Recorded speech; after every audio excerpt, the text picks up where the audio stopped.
mon pays. Et aussi il nous survit au Pakistan et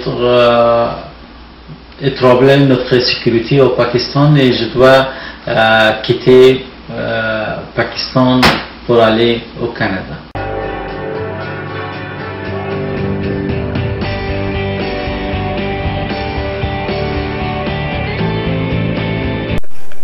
Selon Statistique Canada, plus de 300 000 personnes immigrent chaque année au Canada. On dénombre plus de 6 millions de personnes nées à l'étranger, ce qui représente plus de 1/5 de la population totale du pays.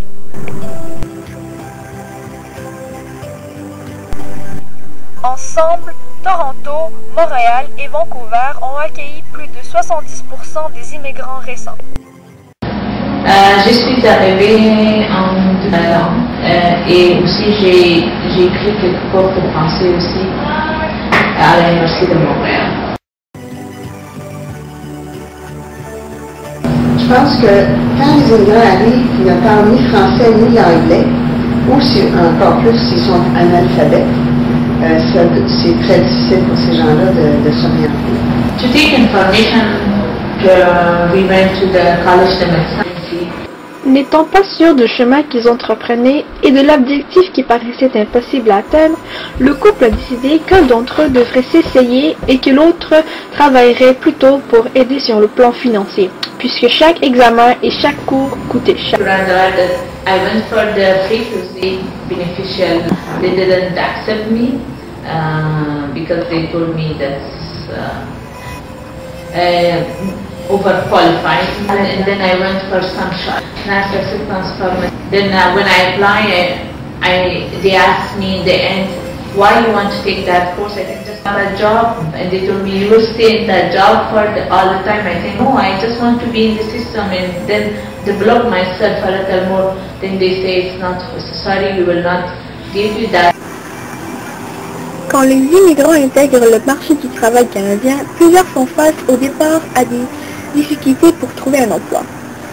Une nouvelle étude révèle que les immigrants âgés de 25 à 54 ans, titulaires d'un grade universitaire et arrivés au Canada au cours des 5 années précédentes, étaient également moins susceptibles d'avoir un emploi en 2007 que leurs homologues nés au Canada. Après plusieurs refus, Dr Shafika Aouj a finalement trouvé un emploi dans le centre communautaire des femmes sud-asiatiques, où elle a travaillé pendant environ 4 ans et prenait des cours de français en même temps, pour supporter sa famille et pour pouvoir payer les examens de son mari. Ensuite, Shafika Aouj a décidé de passer l'examen de français pour pouvoir étudier à l'Université de Montréal en soins infirmiers, n'ayant pas la possibilité de retrouver un poste comme médecin. Après environ 4 ans d'études, elle a obtenu son diplôme universitaire en 2007 et aujourd'hui, elle travaille comme infirmière à l'hôpital général de Montréal. Le Québec demande plus d'étapes pour qu'une personne qui est qualifiée autre part vienne à Montréal, vienne au Québec et commence à pratiquer la médecine. Le gouvernement du Québec contingente le nombre de médecins depuis 1976. C'est un moyen choisi pour contrôler les dépenses de santé. Depuis 6 ans, le gouvernement est plus sévère encore envers les médecins étrangers. Le nombre de permis de pratique est passé de 25 à 10 par année.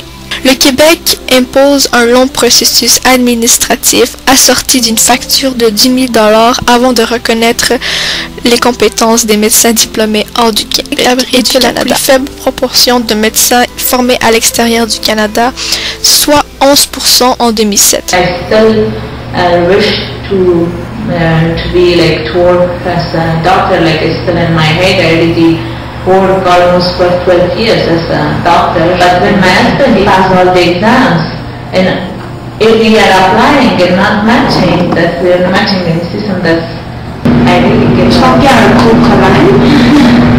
On est dans un moment, un état où il y a une pénurie de médecins. Je en fait, voilà, au Québec, qui deviennent des médecins qui me semblent être déjà dans le pays d'où ils viennent. Je pense que c'est très problématique. Une promesse du Parti libéral était que d'ici 4 ans, 1500 nouveaux médecins viendraient gonfler les rangs de notre réseau de la santé. On le sait, il y a une pénurie de médecins comme d'infirmières au Québec. En 2005, on comptait 202 médecins pour 100 000 habitants et 88 spécialistes pour le même nombre d'habitants. Il manquerait entre 1000 et 1400 médecins spécialistes pour la province. Or, il y a plusieurs médecins d'origine étrangère et qui ont fait leurs études de médecine dans un autre pays qui attendent longtemps la permission d'intégrer notre système. Seulement 71 des 150 médecins étrangers qui ont postulé pour un poste de résidence dans les universités ont été acceptés en 2008, alors que 87 postes étaient toujours vacants. Yar Mohammad Auj a fait ses études en Afghanistan où il a pratiqué la pédiatrie. Puis, il s'est perfectionné au Pakistan où il a travaillé pour plus de 12 ans avec la communauté suédoise en plus de superviser des cliniques partout à travers l'Afghanistan.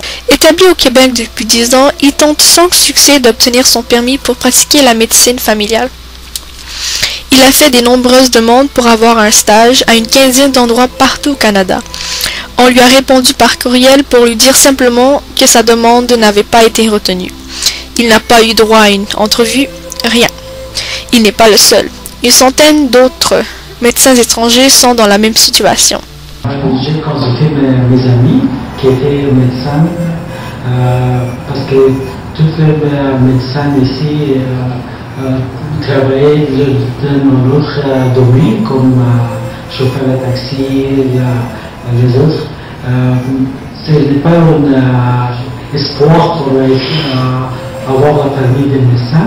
Pour ce que j'ai commencé dans notre domaine, informatique. Je pense que c'est une situation qui est triste, non seulement pour la personne, parce que quand une personne fait beaucoup d'éducation et puis fait un job comme un chauffeur de taxi, c'est pas un job respectable, mais quand on est formé, on a passé beaucoup d'années à étudier pour avoir une formation de spécialité. Faire un chauffeur de taxi, ça n'est pas vraiment un travail qui est stimulant pour une personne qui a été formée. Et aussi au Québec, quand on n'a pas besoin de professionnels, c'est vraiment une perte de manœuvre d'avoir des gens qui sont déjà formés, avoir des travaux qui pourraient être vraiment faits par des gens qui ont beaucoup moins de formation.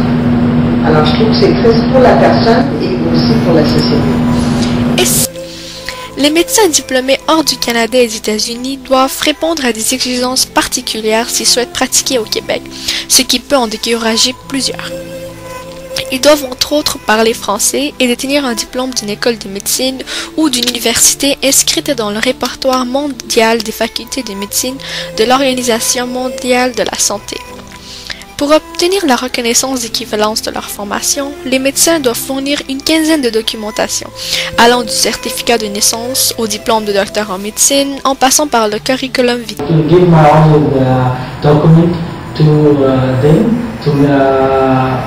College Medical Council of Canada, also Immigration of Canada.